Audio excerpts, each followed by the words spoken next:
Man, the wrestling world has changed a little bit since you and I were able to sit down and record. And man, there was a lot of skeptics. Some of your detractors and naysayers said, "Hey, remember when Vince McMahon would show up to court in a neck brace? Maybe that's why Bruce now is getting surgery. It's awfully convenient that now he needs surgery when all of this is going on," as if it was up to you when you tore your tricep. Or that you knew any of this was coming when you had shoulder surgery. My goodness. Well, first of all, it's funny that the first shoulder surgery I put off for a long time. This shoulder surgery I should have had well over a year ago.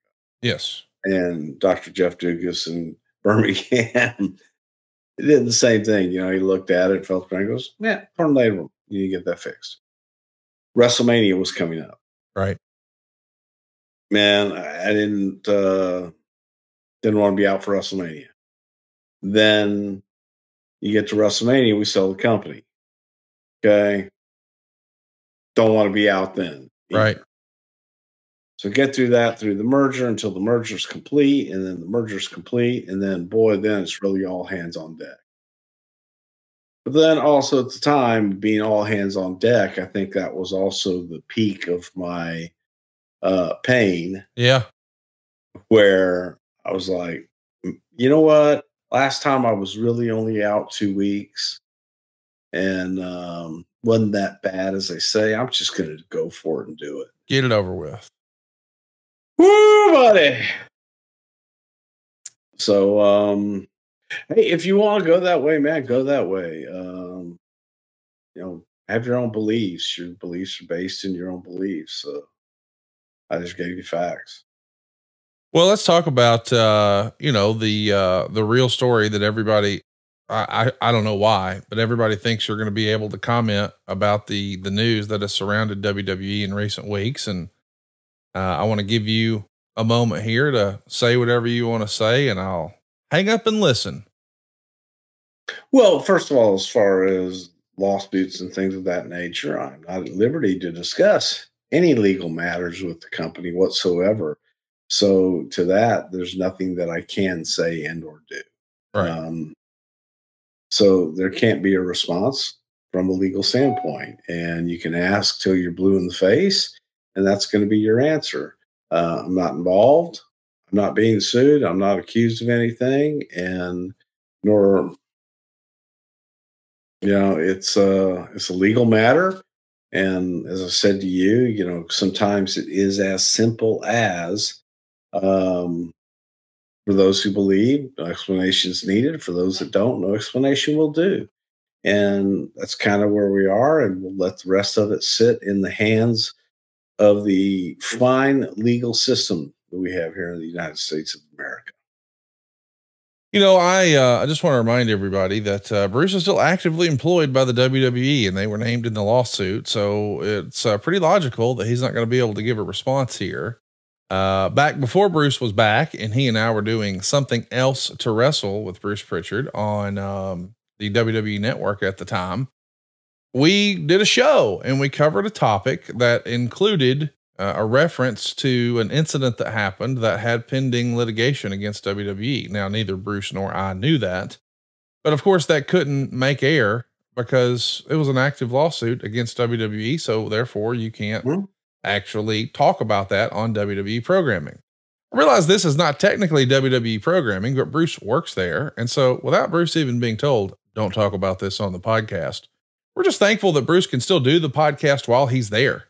So we're certainly not going to. Well, and no one told me not to do anything on the podcast other than the simple fact that I work for a company that is involved in a lawsuit right now. Can't comment. That's logic. Right? I mean, you don't have to be told logic. Folks, if you work at a large company and your large company is being sued, then there's very little that you can say about it. And if you do, that's a good way for you to lose your job. And we're not in the business of that. We've lost the tricep. We lost the labrum. Let's hang on to the gig. Listen, I want to give you some props. WWE has a lot of buzz, to say the least right now. And a lot of people are really excited about the road to WrestleMania. And I can't wait for it to get closer and closer. I think as you and I are talking now, there's like 15 different television shows between now and then. And of course the premium live event and elimination chamber. I don't know what you got cooking, but right now it feels like there's a lot of buzz, Bruce. Is this as exciting on the inside as it is as a fan on the outside? I mean, I know you're not up to full speed because you're sort of limping around a little bit, but this has to be exciting for you right now, right? Just because I'm limping along doesn't mean that my text messages and emails aren't going off every 30 seconds. Right.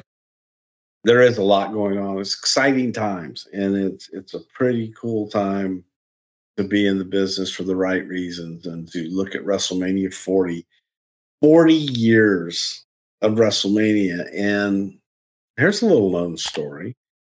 When they had WrestleMania 1, we had Cleat Dumpster, which, by the way, let me get this on.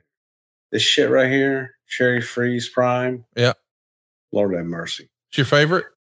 It's become my new regular flavor of the. It's no longer hydration orange. Drink. It's Cherry Freeze now, not orange. No, Cherry Freeze is my favorite hydration drink. I got you.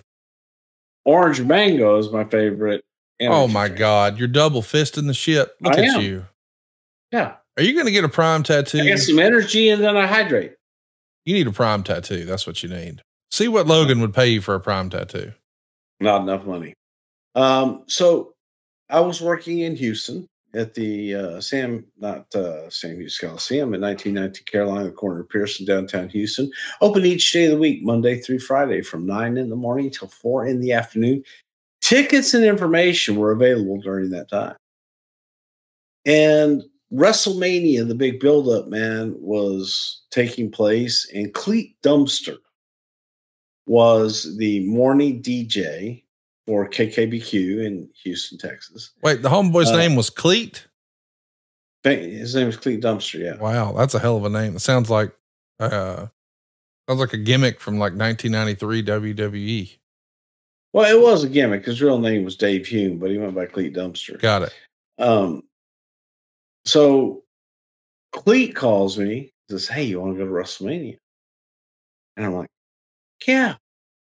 But at the time, I think I'm 21 years old or whatever, 21 years old. I'm a kid. Never been to New York City. Right. And he says, "Man, all you got to do is get a flight to LaGuardia. Tell you what flight I'm on. We'll fly up there, and then they got transportation for us. We'll go, the after party and all this stuff." And in those times, you're talking 1985. In those times, it was something like if you saw someone from another promotion, you turned and went the other way.